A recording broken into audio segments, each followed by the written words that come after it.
kesyirikan. Nah, kalau kamu nggak sembahyang, kata polisi kamu nanti. Itu mengarah kepada kesyirikan. Akhirnya anak kita sembahyang karena takut sama polisi. Nak sembahyang nak supaya kamu dicintai oleh Allah, kamu mencintai Allah nak. Nak sembahyang nak supaya mak sama bapak kamu nggak diseret ke neraka. Jadi kita ganti hal-hal yang selama ini keliru, kita luruskan. Karena tadi kata beliau, wa in qala Luqmanu libnihi wa huwa ya'izuhu ya bunayya la tusrik billah inna syirka la zulmun azim. Anak-anakku, kata Luqman, janganlah kalian menyekutukan Allah, karena menyekutukan Allah adalah kezaliman yang sangat besar. Hari ini apa nggak ada kesyirikan, makin parah. Klik tanggal lahir Anda, kami akan baca sifat Anda. Klik Anda wanita yang ramah, murah senyum, sering traktir. Wow, gue banget deh. Nanti besok lanjut lagi. Klik apa warna favorit Anda. Klik merah. Anda wanita pemberani, sehingga saking beraninya suami Anda takut sama Anda. Wow, pas juga ini. Dulu datang kepada tukang ramah dukun di kampung di atas gunung. Sekarang tukang ramahnya ada dalam setan gepeng ini. Kawan saya Ustadz, saya kasih tahu, saya Japri, Tad, jangan main lah bang. Aha, itu aplikasi kesyirikan. Dia bilang apa Ustadz? Ini Ustadz penceramah juga, dai. Dia bilang ini hiburan, kita lah juga bisa hiburan lagi. Termakan dia. Karena syirik itu, apa kata Rasul? Seperti semut hitam di atas batu hitam di kegelapan malam. Halus, tipis, lembut, tersembunyi. Seakan-akan bukan sebuah kesyirikan, hanya ramalan-ramalan di handphone. Itu kesyirikan. Maka pelajaran pertama diajarkan Luqman kepada anaknya dibaca Ustaz Maliki tadi, ya bunayya la tusyrik billah, jangan berbuat syirik dalam bentuk apapun, ucapan, keyakinan maupun perbuatan. Ada yang dia menggunakan ucapan. Ketemu kawannya, ya Allah panjang umur kamu, barusan kami ngabarin kamu. Apa dalilnya coba? Apa ada hukumnya panjang umur bertambah karena dia kita omongin dia datang? Nggak ada, itu tatoyur. Kata Nabi, atiyaratu syirkun, atiyaratu syirkun, atiyaratu syirkun. Tapi sampai bilang 3 kali, tiaroh itu syirik, tiaroh itu syirik, tiaroh itu syirik. Nih bulan Muharram, bulan Suro, bulan Serem, bulan Angker, nggak ada pesta, nggak ada kondangan, nggak ada pindah rumah. Itu syirik tatoyur. Muharram bulan yang mulia, Suro bulan yang mulia. Lagi nonton TV asik-asik ditimpa cicak, plak. Nah mau sial ini. Tawa pengalaman. Naik motor nabrak kucing, gawat ini mau sial saya ini. Kucingnya dimandikan, dikapani, kasih duit. Cing, maaf ya nggak sengaja. Malam-malam bunyi suara burung malam. Nah ada mati itu. Suara kain kapan disobek. Dia tuh nggak percaya. Kita tunggu besok.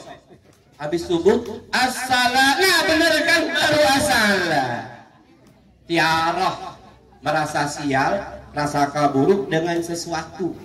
Baik angka, hari, tempat, kejadian yang dialami, yang diketahui, yang didengar, yang dilihat. Yang lebih mengerikan lagi ada tiaroh, karena tiaroh ini ribuan jumlahnya. Setiap suku, setiap daerah punya tiaroh tersendiri. Ada yang tiarohnya kalau mati hari Selasa, nyeret hari Sabtu. Itu ada yang jawab tuh.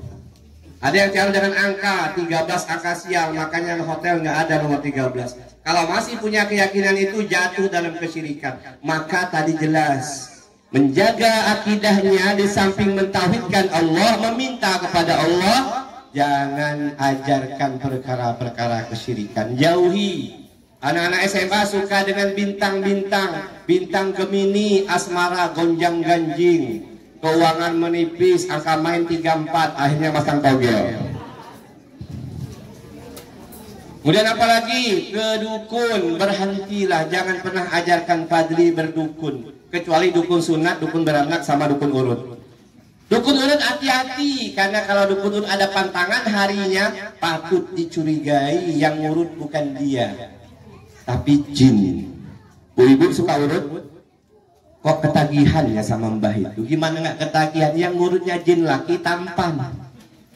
Ibu, kok enak bener ya pijitannya? Nggak semua, tapi ada. Saya tahu karena saya hampir seminggu sekali urut ya. Katanya, wah kalau saya Sabtu nggak boleh Pak. Kenapa? Pantangan dari guru saya. Bukan karena mau ke kebon, bukan karena mau pesta, bukan. Udah Pak, cukup sampai sini kontraknya. Di duitnya Bapak pulang. Itu pasti dia ada perewangannya. Nah yang kedua atau yang terakhir, dua aja udah siap. Pastikan Padli ini, Pak David, Bu Rani, mendapatkan makanan, pakaian, tempat tinggal, kendaraan, apapun yang kita berikan kepada anak kita, pastikan kehalalannya, baik zatnya maupun cara mendapatkannya. Kenapa begitu?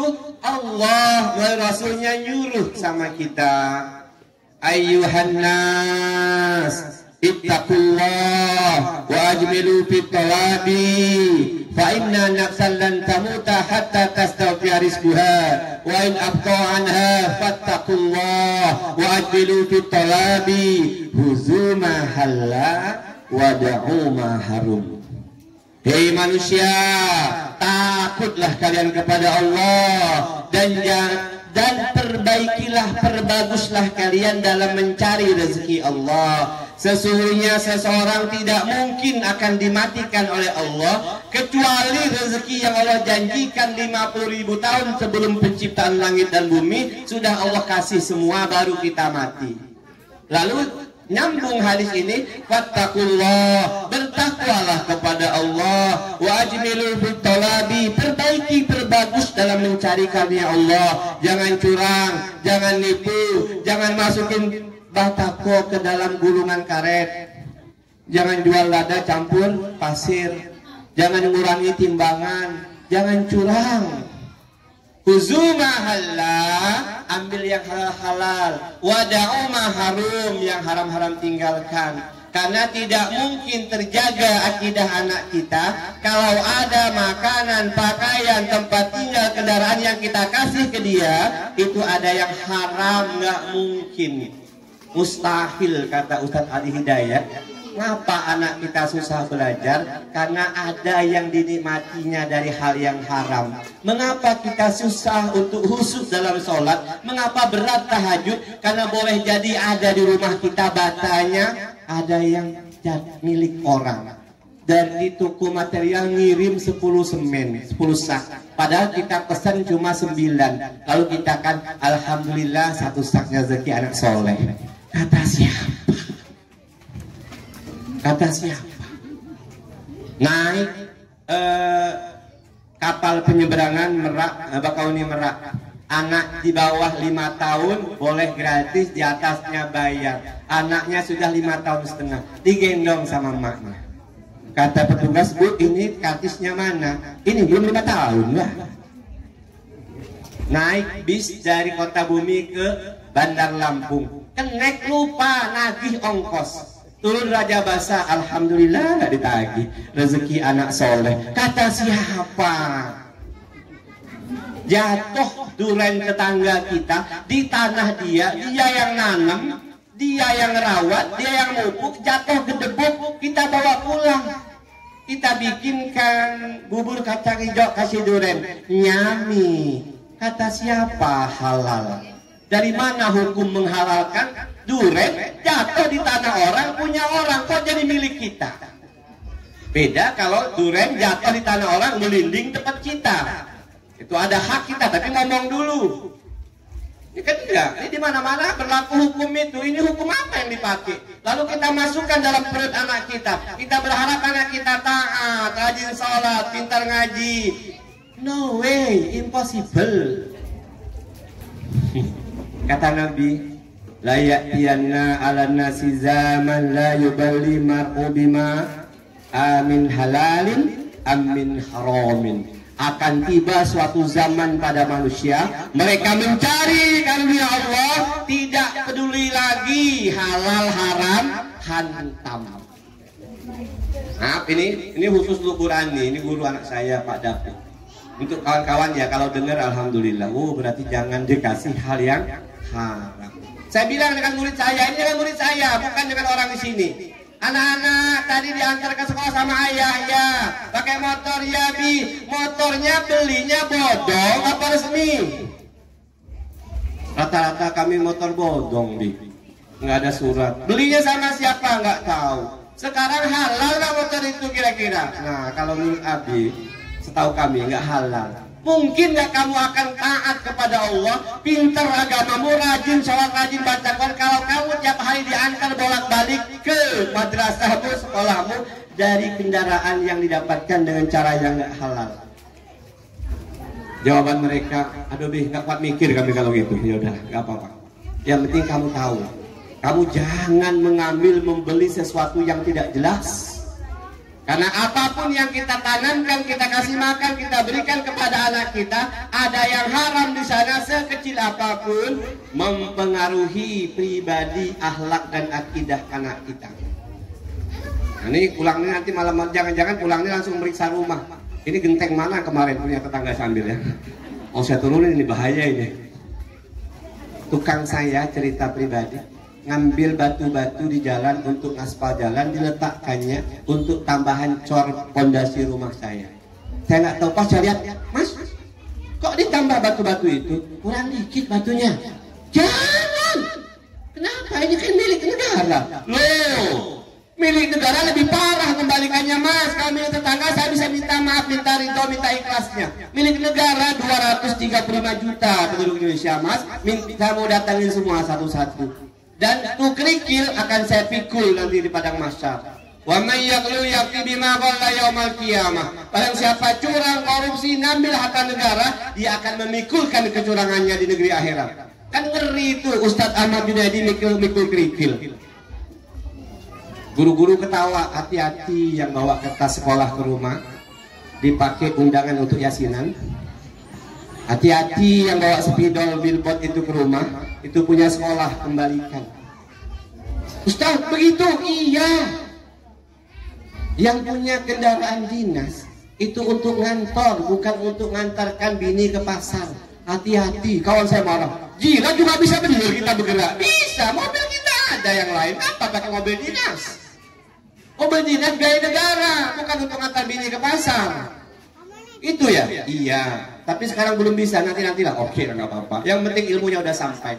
Tugas dai menyampaikan, bukan memaksa. Menyampaikan. Nanti minta tolong kepada Allah. Mudah-mudahan setelah paham, oh tinggalkan, ini jangan bawa pulang Pak, bahaya. Ada lagi yang lucu Pak Adit. Saya ceramah suatu tempat, Ustaz, saya bagi dua penghasilan saya. Satu resmi, gaji, saya belikan beras, gula, kopi untuk makan anak-anak. Ini yang nggak resmi, yang nggak halal. Ya, ya Pak RT. Ini dibawa kemana? Ini beli HP. HP mau hubungi siapa? Mau hubungi bini. Telepon anak? Ya. Ini beli motor. Motor dibonceng istri? Iya. Dibonceng anak? Iya. Ngantar anak ke SDIT? Iya. Saya bilang, coba renungkan lagi. Aduh, berarti haram Ustaz. Jelas. Nganter anakmu tiap hari ke SDIT, motornya dapat dari hasil suapan, sogokan, kecurangan, penipuan. Sulit anak taat kepada Allah. Ustaz, tapi anak saya pintar ranking 1, kamu tunggu hasilnya nanti, tunggu sampai hari kematiannya. Alangkah banyak para profesor, doktor tapi menyimpang pemikirannya, sesat. Ya, doktor, profesor banyak yang korupsi. Kenapa? Nggak berkah, karena dulu mereka diberi nafkah dari orang tuanya dengan cara yang tidak halal. Sekarang belum, dia masih hebat, tapi tunggu. Setiap kezaliman akan Allah balaskan sebelum kematian tiba. Wallahu a'lam bishawab. Lebih kurang mohon maaf. Wassalamualaikum warahmatullahi wabarakatuh.